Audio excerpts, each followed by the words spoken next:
क्या आपको पता है आपका विश्वास आपके सुनने से बहुत ही गहरा संबंध रखता है। आप क्या सुनते हैं और आपका विश्वास किस तरह से बनता, बढ़ता और बना रहता है, इसके बीच में बहुत गहरा ताल्लुक है। मुझे याद है आज भी जब मैं अपना पहला वर्शिप एल्बम रिलीज़ कर रहा था 2008-9 के अंदर, बहुत से लोगों ने मुझे बोला कि तुम अपने आप को क्या समझते हो? तुम बड़े-बड़े जो प्रभु के दास हैं, जो अभिषिक्त प्रभु के गाने वाले दास हैं, क्या तुम उनसे कॉम्पिटिशन करना चाहते हो? उस समय पास्टर नीलकांत, पास्टर अर्नेस्ट माल, पास्टर सुभाष गिल और बहुत से दूसरे प्रभु के दास थे, पास्टर विजय बेनेडिक्ट जिनको प्रभु बहुतायत से इस्तेमाल कर रहा था और लोगों ने मुझसे कहना शुरू किया कि तुम सोचते हो कि क्या तुम उनके साथ में खड़े रह सकते हो? तुमने अपने आप को देखा है, तुम्हारा गाना कैसा है, तुम्हारा संगीत कैसा है? और जब वो सारी बातें मैं सुनता था उस समय तो कहीं न कहीं मेरे मन में निराशा आती थी और मुझे ऐसा लगता था कि शायद मैं ये नहीं कर पाऊँगा। लेकिन फिर भी मुझे एक कन्विक्शन अपने दिल में था और वो ये कि अगर प्रभु ने कहा है तो ये ज़रूर पूरा होगा। अगर प्रभु ने कहा है तो मुझे बस उसकी आवाज़ को सुनना है और जो उसने बोला है, मुझे वो मान के आगे बढ़ना है और वैसा ही मैंने किया भी। जी हाँ, मैंने अपना एल्बम रिलीज़ किया और बाकी की कहानी शायद आप जानते हैं। जो बात मैं आज आपसे कहना चाह रहा हूँ वो ये कि शैतान कई बार हमारी ज़िंदगी के अंदर परमेश्वर के जो वायदे हैं, जो उसने हमें वचन दिए हैं, उसके प्रति संदेह या डाउट पैदा करता है। वो कोशिश करता है कि जो परमेश्वर ने बोला है, उसको हम कहीं न कहीं शक की निगाह से देखें, उसको हम कहीं न कहीं एक डाउट से भरी हुई निगाह से देखें, मन में अपने डाउट पैदा करें कि कहीं ऐसा ना हो कि हम परमेश्वर की कही हुई बातों को मान लें और मान के उसका प्रतिफल खाएँ। क्योंकि आपको पता है कि ये शैतान की शायद सबसे पुरानी टैक्टिक है, उसका सबसे पुराना हथियार है, जो उसने अदन की वाटिका में अगर आप उत्पत्ति की किताब 3 अध्याय पढ़ेंगे तो वहाँ पर भी उसने यही किया था। जब वो हव्वा के पास में आया, इंग्लिश में यहाँ पर लिखा हुआ है, उत्पत्ति की किताब उसका 3 अध्याय, "now the serpent was more crafty than any of the wild animal the Lord had made. He said to the woman, Did God really say you must not eat from any tree in the garden? The woman said to the serpent, We may eat fruit from the trees in the garden, but God did say, You must not eat fruit from the tree that is in the middle of the garden, and you must not touch it, or you will die." चौथी आयत में देखें क्या लिखा हुआ है. You will not certainly die, the serpent said to the woman, for God knows that when you eat from it, your eyes will be open and you will be like God, knowing good and evil. अब शैतान जो वहां पर हवा को, उस औरत को कन्विंस करना चाहता था वो ये कि जो परमेश्वर ने कहा है वो पूरी तरह से सच नहीं है। परमेश्वर अपने बातों में कुछ ना कुछ तुझसे छुपा रहा है।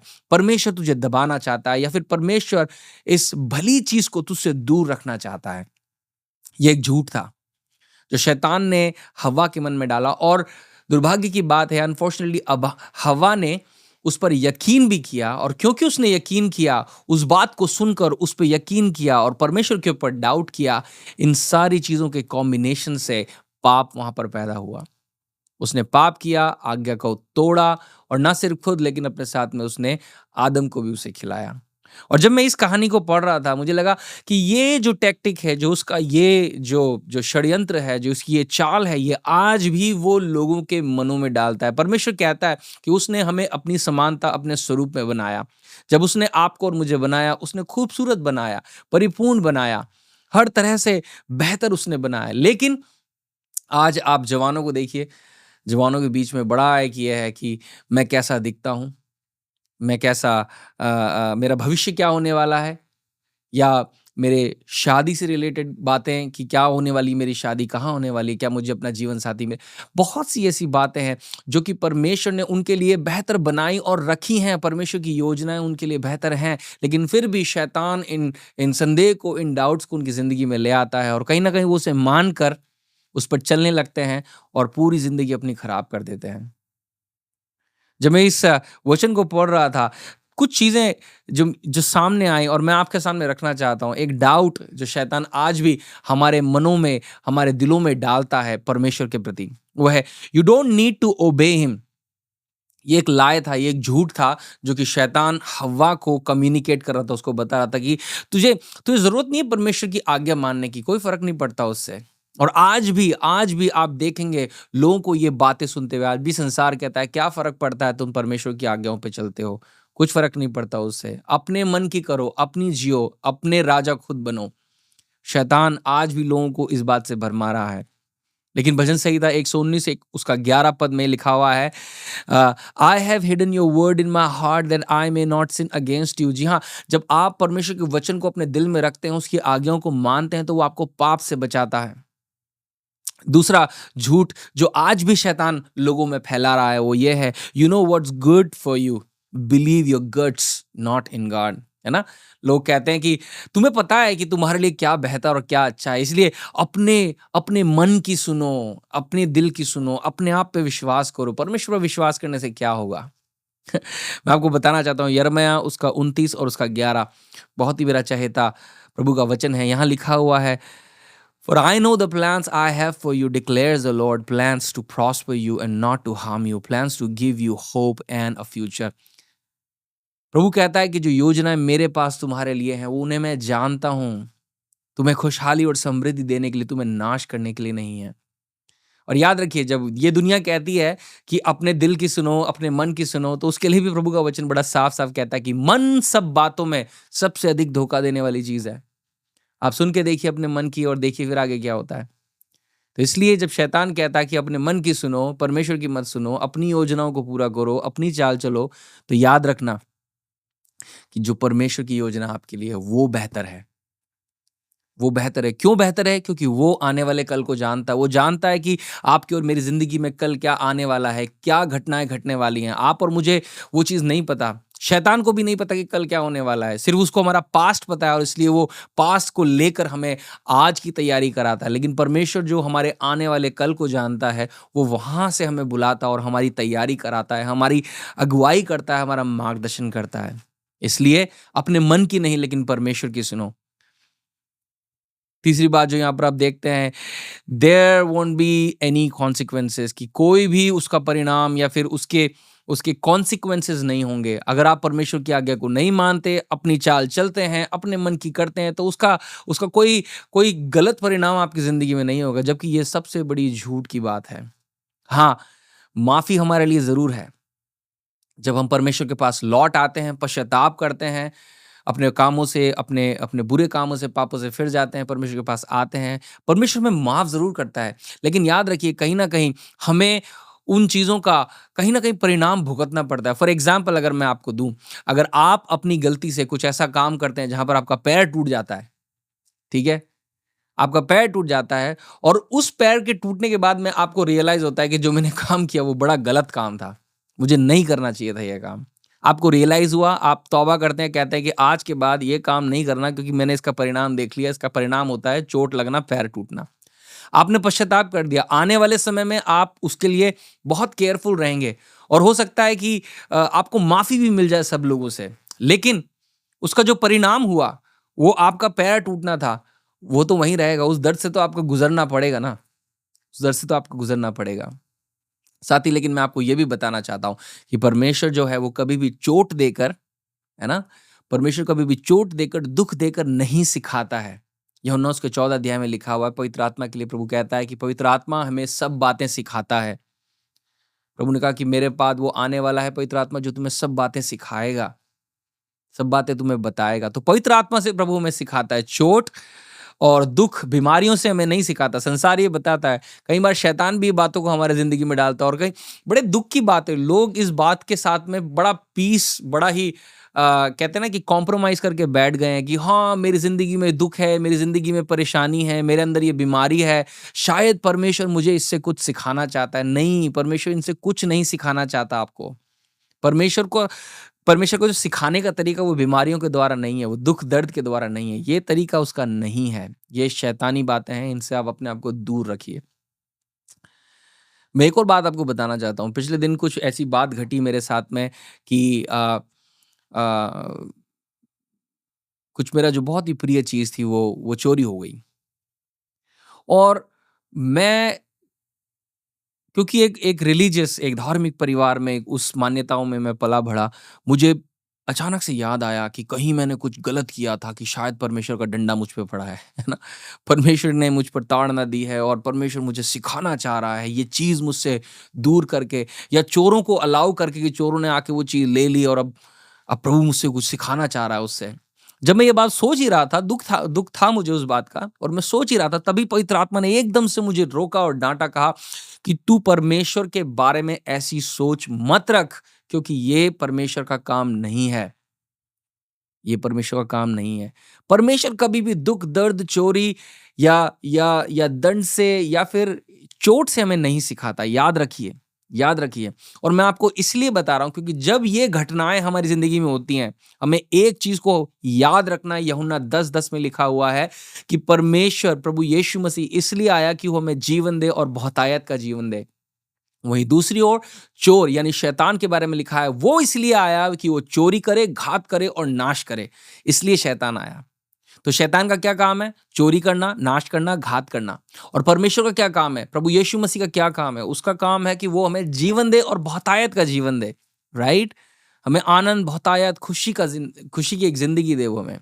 तो याद रखिए, परमेश्वर हमें जो इन इन इन इन दुखों से, बीमारियों से, इन समस्याओं से नहीं सिखाता। ये तो कहीं न कहीं परिणाम है। कई बार हम चॉइसेस मेक करते हैं, सुनते नहीं हैं पवित्र आत्मा की, वो हमसे कह रहा है सावधान होने के लिए, हम फिर भी नहीं सुन रहे, चले जा रहे हैं, करे जा रहे हैं उस काम को, और वो हमारे लिए हो जाता है। वो चोट हमारे संग हो जाती है, वो घटना हमारे संग घट जाती है। क्यों? मैं आपको इसलिए बता रहा हूँ क्योंकि ये बहुत इंपॉर्टेंट है, याद रखिए। कई बार शैतान हमारे ज़िंदगी में वार करता है, हमारे विश्वास को तोड़ने के लिए नहीं करता वो वार। उसके वार हमारी ज़िंदगी में कई बार होते हैं हमारी थियोलॉजी को खराब करने के लिए। यानी हमारी जो समझ परमेश्वर के प्रति है, उस समझ को बिगाड़ देने के लिए वो हमारी ज़िंदगी में वार करता है। आप सोचते हैं परमेश्वर भला है, परमेश्वर आपसे प्रेम करता है, परमेश्वर आपको किसी कीमत पे नहीं छोड़ेगा। वो आपका कभी नुकसान नहीं होने देगा, वो आपको कभी परेशान होने नहीं देगा, और तभी उसी समय आपका एक बहुत भारी नुकसान हो जाता है। शैतान आपके पास से कुछ चुरा ले जाता है, कुछ ऐसी घटना आपकी ज़िंदगी में घट जाती है। क्या होता है? शैतान अब आपको वहाँ फ़ोर्स कर रहा है सोचने के लिए, देख, परमेश्वर ने तेरे संग ऐसा होने दिया। तू कहता है परमेश्वर प्रेमी परमेश्वर है, लेकिन देख ये सब तेरे संग क्या हो रहा है। तब वहाँ कहीं न कहीं बहुत सारे विश्वासियों को मैंने देखा है, अपनी जो अंडरस्टैंडिंग है वो उसको चेंज कर लेते हो, सोचते हो हाँ, शायद परमेश्वर ऐसा ही है। हाँ, शायद परमेश्वर ने ये होने दिया है मेरी ज़िंदगी में। मैं भी थोड़े ही दिन पहले एक बहन से मिला था, हम एक जगह पे सेवकाई कर रहे थे, और परमेश्वर ने मेरी पत्नी शिप्रा को वचन दिया उस बहन के लिए, उसकी बीमारी को उजागर करने के लिए। जब प्रार्थना करने लगे, एक बात उस बहन ने बोली, और वो बड़ी अजीब-सी उसने बात बोली। उसने बोला, "हाँ, मुझे लगता है कि कहीं न कहीं जिस बीमारी से मैं होके गुज़र रही हूँ, शायद मेरी ज़िंदगी का ही हिस्सा है। तो मैं उसके लिए अब प्रार्थना भी नहीं करती। मैंने दे दिया है।" मैंने जब ये सुना, मुझे बहुत दुःख हुआ, मैंने देखा कि कैसे शैतान ने उस बहन की जो अंडरस्टैंडिंग परमेश्वर को लेके उसे बिगाड़ दी है। कि हाँ, शायद परमेश्वर ने ये होने दिया है, चलो कोई नहीं, अब इसी के सहारे जी लेंगे, इसी के अंदर पूरी ज़िंदगी। मैं आपको बताना चाहता हूँ कि ये शैतानी बातें हैं, ये शैतानी शिक्षाएँ हैं, इनसे आप दूर रहें। याद रखें, परमेश्वर भला है, वो प्रेमी पिता है, वो आपसे प्रेम करता है, और वो आपके लिए सिर्फ़ भलाई चाहता है।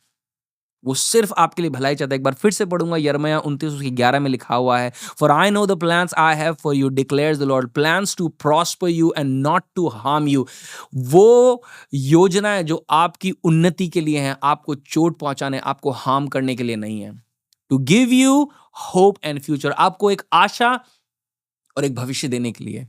याद रखिए, तो शैतान आता है कि वो आपको आपकी अंडरस्टैंडिंग बिगाड़ दे, परमेश्वर के बारे में आप जो सोचते हैं, आपकी भलाई की जो बातें हैं, उनको बिगाड़ के वो एक एक अलग पिक्चर परमेश्वर की आपकी ज़िंदगी में बना दे कि देख परमेश्वर कैसा है, परमेश्वर बुरा है, वो तेरे संग ये दुःख दर्द होने दे। नहीं, अगर आज आप इस तरह की किसी भी सोच में जी रहे हैं, तो मैं इसी समय प्रार्थना करना चाहता हूँ, और यीशु के नाम में मैं इस तरह की हर एक सोच को इसी समय तोड़ता हूँ इसी समय इस तरह की सोच को।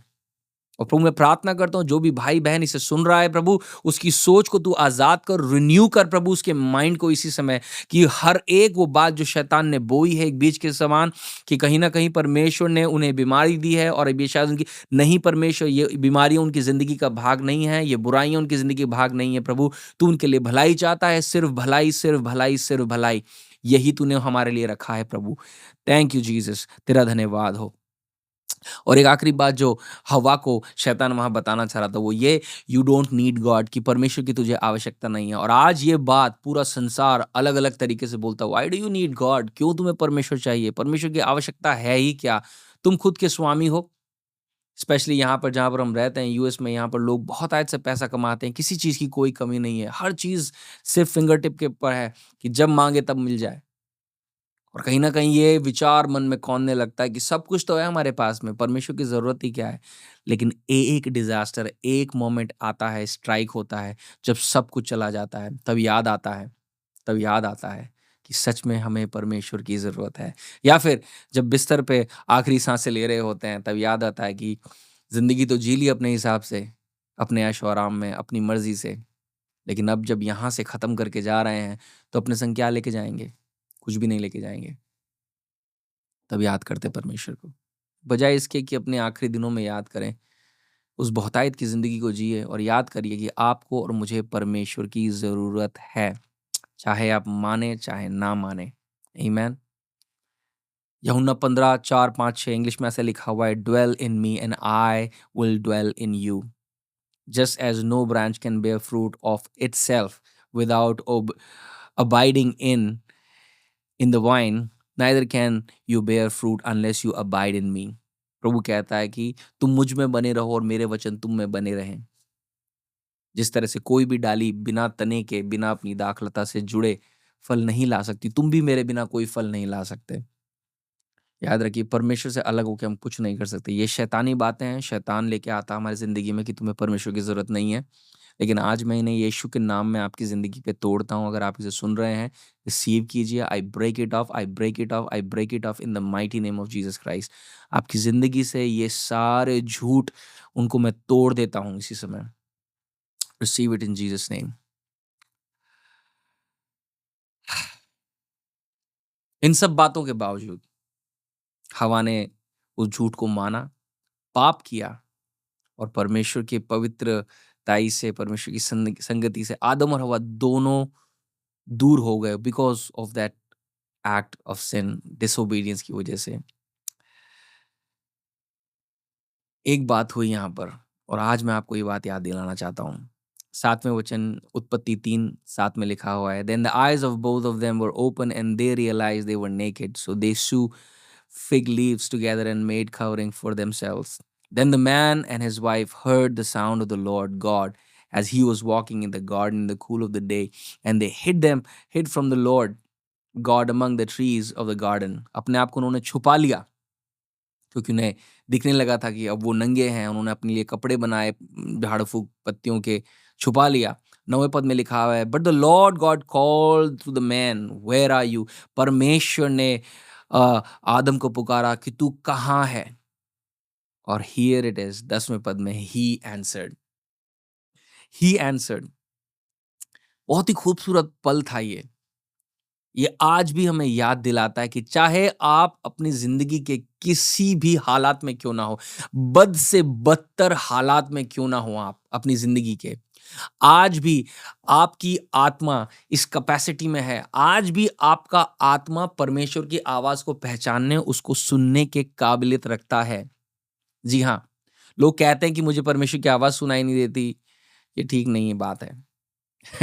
परमेश्वर आज भी हमसे बात करता है और हमारी आत्मा आज भी इस काबिल और इस लायक है कि उसकी आवाज़ सुन सके। जब आदम और हव्वा उन्होंने पाप किया, परमेश्वर की हज़ूरी से वो दूर चले गए, गिर गए, पाप में गिर गए, तब भी जब परमेश्वर ने उस हालात में उन्हें पुकारा, वो तब भी सुन पा रहे थे परमेश्वर की आवाज़ को। और मैं वही चीज़ आज भी दोहरा रहा हूँ आपको। हमारी आत्मा आज भी परमेश्वर, हमारे सृष्टिकर्ता, हमारे रचने वाले की आवाज़ को सुन सकती है। फ़र्क सिर्फ़ इतना है, कुछ लोगों ने अपने आप को इतना ट्रेन कर लिया है कि उसकी आवाज़ को सुन पाते हैं पवित्र आत्मा के द्वारा। वहीं दूसरी ओर ऐसा नहीं है कि परमेश्वर दूसरे लोगों से बात नहीं कर रहा है। फ़र्क सिर्फ़ इतना है कि जब परमेश्वर बात करता है तो वो डिफ़रेंशिएट नहीं कर पाता कि ये किसकी आवाज़ है, या फिर वो वो उस आवाज़ को नज़रअंदाज कर देते हैं, भुला देते हैं कि नहीं। कितनी बार ऐसा हुआ है? आप रिकॉल करेंगे, परमेश्वर की आवाज़ आपके मन में आई थी, परमेश्वर ने आपको चेताया था, परमेश्वर ने आपको सही मार्ग दिखाया था, लेकिन आपने फिर भी दूसरा मार्ग लिया और कहीं न कहीं जब आप फिसल गए, जब आपने उसका फल भोगा, जब आपके साथ में बुरा हुआ, पवित्र आत्मा ने फिर याद दिलाया आपको कि देख, मैंने तुझे बोला था कि ये मत करना, राइट? आपको याद है वो पल। मैं क्यों बोल रहा हूँ आपको याद है वो पल? क्योंकि मेरी ज़िंदगी में भी कई बार ऐसे पल हुए हैं, जब मैंने बहुत क्लियरली पवित्र आत्मा को सुना और फिर भी मैंने बोला कि क्या फ़र्क पड़ता है? नहीं, I think it's in my control, हाँ, ये मेरे नियंत्रण में है। और फिर जब चीज़ें हाथ से निकल गई, तब याद आया कि पवित्र आत्मा ने बोला था। तो मैं आज यही प्रार्थना करता हूँ कि पवित्र आत्मा जब आपसे बात करे, परमेश्वर जब आपसे बात करे, आप उसको सुन के नकारे ना। और दूसरी जो सबसे महत्वपूर्ण बात मैं आज आपसे कहना चाहता हूँ इस पूरे संदेश के माध्यम से, वो ये कि शैतान के झूठों को, उसके जो झूठ उसने आपसे कहे हैं, आज उन झूठ को आज अपनी जिंदगी से आप निकाल दें यीशु के नाम में। और मैं आपको इसलिए कह रहा हूं कि अगर आप शैतान के झूठ को मान के चलेंगे तो याद रखिए उसका अंत सिर्फ विनाश ही होगा। लेकिन अगर आप परमेश्वर के वचनों को मान के चलेंगे, उसके वचन पे खड़े रहेंगे, उसने जो कहा है उस पर विश्वास करके आगे बढ़ेंगे, तो आपके मार्ग में उजियाला होगा और आपके लिए उसने जो रखा है वो आपकी जिंदगी में पूरा होगा। क्यों? क्योंकि याद रखिए, एक आपको ग्राउंड रूल मैं बता रहा हूं, आपको बेसिक रूल बता रहा हूं प्रभु के वचन से, वो ये यूहन्ना 10:10, हमेशा याद रखना इस बात को कि शैतान का सिर्फ एक मकसद आपकी और मेरी जिंदगी के लिए है। सिर्फ एक चीज वो चाहता है, वो ये कि वो हमसे चुरा ले, हमें घात करे और हमें नाश कर दे। That's all he wants from you. There is nothing else that he wants from your life and from my life. सिर्फ ये कि वो चोरी करे, घात करे। लेकिन याद रखिए, प्रभु यीशु मसीह जो चाहता है आपकी और मेरी जिंदगी से, वो सिर्फ ये कि वो आपको और मुझे जिंदगी दे और बहुतायत की जिंदगी दे। आमीन। वो मुझे जिंदगी दे और बहुतायत की जिंदगी दे। और ये तब होगा जब आप यीशु की आवाज को सुनकर उसके पीछे चलेंगे और शैतान के झूठों को अपनी जिंदगी से दूर करेंगे। तो आइए हम प्रार्थना करते हैं इस समय, और उन तमाम झूठों को जो उसने हमारी जिंदगी में बोए हैं और कहीं ना कहीं हमने उन्हें मानकर उनसे समझौता कर लिया है, उनसे कॉम्प्रोमाइज कर लिया और कह रहे हैं कि ठीक है, हम जिएंगे इसके साथ में, क्या फर्क पड़ता है। आज उन झूठ को यीशु के नाम में हम तोड़ेंगे। रेडी? सबसे पहला झूठ, ये बीमारी शायद मेरे लिए परमेश्वर ने रखी है और शायद इसी के संग मुझे जीना होगा। आज यीशु के नाम में मैं इस झूठ को प्रभु तेरे लोगों की जिंदगी पे से तोड़ता हूं यीशु के नाम में। I break it off in the mighty name of Jesus Christ and I speak healing over all दोस्त। प्रभु उन सब भाइयों बहनों के ऊपर मैं चंगाई को मांगता हूं जो सुन रहे हैं, जिन्हें चंगाई की जरूरत है। यीशु के नाम में I pray, be healed in Jesus name. दूसरा झूठ, मैं काफी नहीं हूं और मैं अपनी जिंदगी में फेल हो जाऊंगा। प्रभु यीशु मसीह के नाम में प्रभु मैं इस झूठ को भी यीशु के नाम में तोड़ता हूं और ये कहता हूं कि तेरा वचन कहता है कि मसीह में मैं जयवंत से भी बढ़कर हूं। हाँ पिता परमेश्वर, मेरा भाई मेरी बहन जो इसे सुन रहे हैं वो मसीह में जयवंत से भी बढ़कर हैं। खुदावन तेरा धन्यवाद देता हूं पिता परमेश्वर कि वो नाश नहीं होंगे लेकिन विजय को पाएंगे। खुदावन you have placed them above not beneath. प्रभु तूने उन्हें सर बना के रखा है ना कि पूंछ। प्रभु तूने उन्हें ऊंचा उठाने के लिए बुलाया है ना कि नीचा। इसलिए प्रार्थना करता हूं यीशु के नाम में, इस झूठ को भी मैं उनकी जिंदगी, उनके परिवार, उनके ऊपर से मैं तोड़ता हूं यीशु के नाम में। B free in Jesus name. एक और झूठ मेरे जवान भाई बहनों के लिए, शादी को लेकर या अपने जीवन साथी को लेकर, कि शायद मुझे कभी भी मेरा मनचाहा जीवन साथी या प्रभु से प्यार करने वाला या प्रभु का भय मानने वाला जीवन साथी नहीं मिलेगा। Lord, I break off this lie, I break off this lie. प्रभु, मैं इस झूठ को यीशु के नाम में तोड़ता हूँ इसी समय और प्रार्थना करता हूँ खुदावन यीशु के नाम में कि प्रभु आप उनके जिंदगी में पिता उस सही एक जीवन साथी को लेके आए जो प्रभु आपसे प्यार करता, आपका भय मानता है पिता परमेश्वर। प्रभु, मैं इस झूठ को तोड़ता हूं यीशु के नाम में, तोड़ता हूं यीशु के नाम में। एक और झूठ मैं तोड़ना चाहता हूं, वो ये कि हाँ, हम तो हमेशा से गरीब रहे हैं, शायद मैं भी इसी तरह का रहूंगा, हमने शायद कभी समृद्धि को देखा नहीं है। नहीं, मैं आज यीशु मसीह के नाम में इस झूठ को प्रभु अपने भाई अपने बहन के ऊपर से तोड़ता हूं और प्रार्थना करता हूं यीशु के नाम में खुदावन कि आज उनके लिए तू स्वर्गीय खजानों को खोल दे प्रभु। उनको दौलत कमाने की जो ताकत तूने दी है खुदावन, उसे रियलाइज करा पवित्र आत्मा, और उन्हें दिखा और बता खुदावन कि कैसे खुदावन वो आगे बढ़ सकते हैं खुदावन। और इस कर्स को खुदावन, जो गरीबी का ये कर्स है खुदावन, श्राप है, इसे तोड़ सकते हैं यीशु के नाम में खुदावन। इसे मैं दूर करता हूं आज, और इस झूठ को यीशु के नाम में इसी समय तोड़ता हूं और हटाता हूं। B free in Jesus name, आमीन। याद रखिए, शैतान के झूठों को कैसे पहचाने? हर एक वो बात जो परमेश्वर के वचन के विरोध में खड़ी होती है या उसको तोड़ मरोड़ के पैदा करती है, या फिर आपके दिल में परमेश्वर की भलाई के लिए एक डाउट, संदेह पैदा करती है, वो झूठ है, वो शैतान की ओर से। मत माने उन बातों को। याद रखिए, परमेश्वर भला है, वो आपसे मोहब्बत करता है और उसने सिर्फ और सिर्फ भलाई आपके लिए रखी है। आमीन। शैतानी बातों, उन झूठ से अपने कानों को दूर हटाइए। परमेश्वर ने जो कहा है वो याद रखिए और उसके वायदों पे बने रहिए। आमीन। कि उसने हमें स्वर्गीय स्थानों में मसीह के संग बैठाया है। आमीन। उसने हमें स्वर्गीय स्थानों में मसीह के संग, इफिसियों की किताब में लिखा है कि उसने हमें सारी आत्मिक आशीषों का भागी बनाया है और मसीह के साथ में स्वर्गीय स्थानों पर उसने हमें बैठाया है। आमीन। ये है आपकी मिरास, ये है आपकी मिरास। प्रभु आपको आशीष दे। Thank you so much for joining in this. God bless you.